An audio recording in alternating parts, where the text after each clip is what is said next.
அனைவருக்கும் வணக்கம். நமது அன்பே சிவம் அறக்கட்டளையும் சீரம் அறக்கட்டளையும் இணைந்து இறைவன் ஈசனை தேடி என்ற ஒரு ஆன்மீக தொடர் மூலமாக புதிய புதிய பல அதிசயங்கள், பல மர்மங்கள், பல ஆன்மீக பயன்கள் உள்ள ஆலயங்களை பார்த்து வருகிறோம். இன்று நாம் காணப்போகும் ஆலயம் கடலூர் மாவட்டம், கடலூர் வட்டம், தென்பாக்கம் என்ற கிராமத்தில் அமைந்துள்ள அருள்மிகு அழகு சித்தர் ஆலயம்.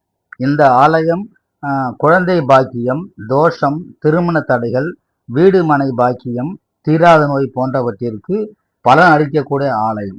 இந்த ஆலயத்தில் பார்த்தீங்கன்னா பூரணி அம்பாள், அழகு முத்தை ஐயனார், பொற்கலை அம்பாள், மீனாட்சி உடனுரை சுந்தரேஸ்வரர் சிவ ஆலயம் உள்ளது. நவகிரகம், அன்னதான மடம் ஆகியவை உள்ளன. இந்த ஆலயத்தில் பார்த்தீங்கன்னா வேண்டுதல் உள்ளவங்க பார்த்தீங்கன்னா ஒரு குழந்தை பாக்கியமாக இருக்கட்டும், ஒரு தீராத நோயாக இருக்கட்டும், இல்லை திருமண தடையாக இருக்கட்டும், இவங்க என்ன பண்ணுறாங்கன்னா பொம்மைகள் செஞ்சு வச்சு வேண்டிக்கிட்டோம்னா, பொம்மைகள் செஞ்சு வைக்கிறேன்னு சொல்லி வேண்டிக்கிட்டோம்னா, அந்த வேண்டுதல் நிறைவேறின பிறகு குழந்தை பிறந்த பிறகு, திருமணம் தடைகள் உள்ளவங்க திருமணம் ஆன பிறகு, அதுக்கு குறைபாடோட குழந்தைகள் பிறந்துச்சுன்னா அதை நிவர்த்தி பண்ணுறதுக்கு, வீடு ரொம்ப நாளாக கட்டிக்கிட்டு இருப்பாங்க, முடியாமல் இருக்கும், தடைகள் ஏற்படும், இதெல்லாம் தடை ஏற்பட்டு நீங்கி ஒரு 48 நாள் ஒரு மண்டலத்தில் இந்த குறைகள் வேண்டிட்டு போன பிறகு ஆகுது. அவங்கெல்லாம் என்ன பண்ணுறாங்கன்னா அந்த பொம்மையால் செஞ்சு வேண்டுதல் முடிஞ்ச உடனே நிறைவேறின உடனே அது பொம்மைகளை செஞ்சு இங்கே வைக்கிறாங்க. இந்த ஆலயத்தில் வைக்கும்போது லட்சக்கணக்கான இங்கே பொம்மைகள் இருக்குது, பார்க்கலாம் நீங்கள். அந்த பொம்மைகள்லாம் வேண்டுதல் நிறைவேறி முடிஞ்சவங்க திருப்பி பண்ணுறது தான் இந்த கோயிலோட சிறப்பு.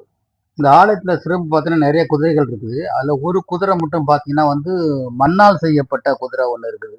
அந்த மண்ணால் செய்யப்பட்ட குதிரைனா மண்ணால் அங்கேயே செஞ்சு அங்கேயே சுட்டு நேச்சராக வச்சுருக்கிறாங்க. அது இந்த ஆலயத்தோட மிகப்பெரிய சிறப்பான ஒன்றாகும். அதுக்கு பிறகு பார்த்தீங்கன்னா இந்த ஆலயத்தை பார்க்க போகிறதுக்கு கடலூர்லேருந்து ஒரு 12 கிலோமீட்டர் தூரத்துலையும், பாண்டிச்சேரியிலேருந்து போனீங்கன்னா பாண்டி டு ஏம்பலம் போயிட்டீங்கன்னா ஏம்பலத்துலேருந்து ஒரு 3 கிலோமீட்டர் தூரத்துலேயும் இந்த தென்பாக்கங்கிற ஊர் இருக்குது. இந்த ஆலயம் ரொம்ப சிறப்பாக இருக்குது. இந்த குழந்தை இல்லாதவங்க, அது பிறகு தடைகள் உள்ளவங்க, திருமண தடைகள் இவங்களுக்குலாம் நிறைய சிறப்பாக இருக்குது. நீங்கள் போய் இந்த ஆலயத்தை பாருங்கள், பார்த்துட்டு நீங்கள் எல்லாமே சிறப்பாக அமையும். இந்த ஆலயத்தோடைய தொடர்புடைய வீடியோ ஏற்கனவே ஒன்று போட்டிருக்கோம், 2வது வீடியோ போகிறோம். நன்றி, வணக்கம். இந்த ஆலயத்தை பற்றி நம்ம ஆலயோட சிறப்பு இது என்னங்கிறது இந்த ஆலய நிர்வாகம் பண்ணிட்டு இருக்கு ஐயா பூசாரி ஐயா எல்லா டீட்டெயிலுமே சொல்லியிருக்காங்க. அதை இந்த வீடியோ கூட அட்டாச் பண்ணியிருக்கோம். நம்மளோட சிறப்பாக அந்த ஆலயத்தை பற்றி இந்த வீடியோவில் சொல்லியிருக்காங்க. இந்த ஆலயான சிறப்பு, இந்த சித்தர் எப்படி வந்தார், இந்த கோயில் எப்படி உருவானது, இதோடைய என்னென்ன மகிமைகள் இருக்குது, என்னென்ன சிறப்புகள் இருக்குங்கிறத ஐயா கூறுவாங்க. அதை நீங்கள் கேட்டு அதன்படி நடங்க. நன்றி. மாவட்டம் தென்னம்பாக்கம் அழகர் சித்தர் ஆலயம். இது சாதாரண கிராம கோயில், அதாவது ஐநா கோயில் சொல்லுவாங்க.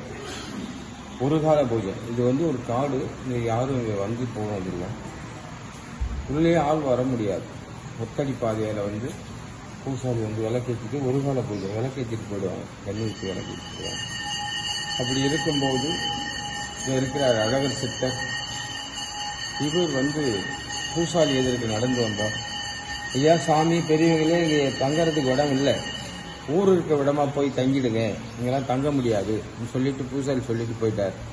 அழகு சித்தர் வந்தார். இவர் அழகு சித்தன்ட்டு இவர் இந்த இடத்த பார்த்த உடனே ரொம்ப அவருக்கு மனம் பிடிச்சி போச்சு. ஐநா கோயில் ஆலமரம், பெரிய ஆலமரம், எல்லாமே தானா கோயிலில் ஊந்து போச்சு. ஆலமரம் இருந்த இடம் பூரா அது அடையாளத்துக்காக ஒரு ஆலம் விழுது ஒன்று இருக்கும் இப்போதைக்கு. அவர் ரொம்ப காலமாக ஐயனாரை நோக்கி கவனம் இருந்தார். இது சின்ன ஒரு கிணறு, 20 அடி கிணறு.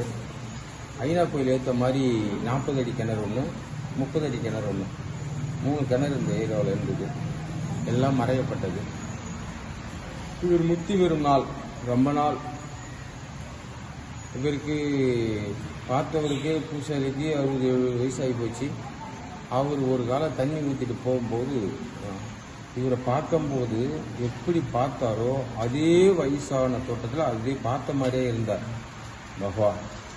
அவர் போய் ஊரில் போய் அந்த பெரியவங்க நான் பார்த்தேன், ஒரு 67 வயசுன்னு போய் பார்த்தேன். அவர் மேலே சருவெல்லாம் படுத்துனது. வாங்க இருந்துச்சு, எல்லாரையும் கூப்பிட்டு வந்தார். எல்லாரும் வந்தாங்க. மக்கள் எல்லாரும் ஐயா நீங்கள் யார், எங்கேருந்து வந்தீங்க, உங்கள் பேர் என்ன எல்லாம் கேட்டாங்க. அவர் யாருக்கும் எந்த பதிலும் சொல்ல. உனக்கு என்ன வேணும் என்றுதான் கேட்டார். அப்போ படிப்புலாம் இல்லை, ஆடு மாடு விவசாயம் இதான். ஆடு மாடுலாம் அடிக்கடி சாகுது, விவசாயம் சரியில்லை, இந்த ஆலயத்தை 3 முறை தரிசனம் செய்தோம். இங்கே வந்து இந்த விபூதிக்கு எடுத்தும் போய் இந்த தண்ணியை தெளிச்சா பயிர் பச்சைலாம் நல்லாயிருக்கும். இன்றைக்கும் வருஷம் பொங்கல் நிகழ்ச்சி நடந்த உடனே மறுநாள் காலையில் கரிநாள் எல்லா குடும்பத்தாரும் இங்கே வந்து ஜலத்தை எடுத்துகிட்டு வந்து படைச்சி இருக்கும்போது வயலில் சொல்லிக்கிட்டு பழக்கம் இன்னைக்கு நடக்குது. ஒரு சூளை போடுறாரு, அவர் வந்தாங்க, தண்ணி வச்சு படைச்சிட்டு போய் சூளையை மூடுவாங்க. விவசாயம் விர விடுறாங்க, அங்கே வந்து தண்ணி எடுத்துன்னு வந்து படைச்சிட்டு போய் விர விடுவாங்க. இது வழி வழியாக நடந்து கொண்டு வருகிறது. இங்கே எல்லாரும் அவர் கோரிக்கையை ஒவ்வொரு கோரிக்கை வச்சாங்க. 3 முறை தரிசனம் செய்யுங்கன்னு சொல்லி ஐயனாரை வந்து தரிசனம் செய்யுங்கன்னு சொல்லிட்டு நடந்து வந்தார். அப்போ 16 வருஷம் குழந்தை இல்லாத தம்பதி, ஐயா எங்களுக்கு கல்யாணம் ஆகி 16 வருஷம் ஆகுது, புத்திர பாக்கியம் இல்லைன்னு கையை மூடி எலுமிச்சம்பழம் கொடுத்து இந்த வருஷம் உனக்கு புத்திர பாக்கியம் இருக்குன்னு சொன்னார். அதான் அங்கே சிறந்த வழிபாடு. இந்த குழந்தை இல்லாத ஃபர்ஸ்ட் இடமாக இந்த வழிபாடு நடக்கிறது. அவங்க கிணவுல போய் சொன்னார், உன்னுடைய வர்க்கம் என்னை மறக்கக்கூடாதுன்னு. ஐயா எங்கள் தலைமுறையே மறந்துடுவோம், வர்க்கம் மறக்கக்கூடாதுன்னா என்ன செய்ய எனக்கு ஒன்றுமே புரியல, நீங்களே ஒரு இது சொல்லுங்க ஐயான்னு சொன்னாங்க. அப்போ கிணவுல போய் பொம்மை வாங்கி, அப்போல்லாம் கொசவர் செய்யப்பட்ட பொம்மைகள், சின்ன சின்ன பொம்மைகள் தான் இங்கே கோயிலில் வைக்கப்பட்டது. அவர் பெருசானார், தம்பி இட்டுன்னு வந்தாங்க.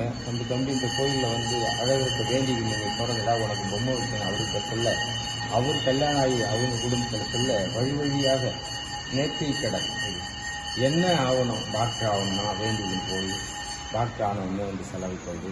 சிலைகள் மட்டும் அல்ல, அபிஷேகம், அலங்காரம், பூ அலங்காரம்,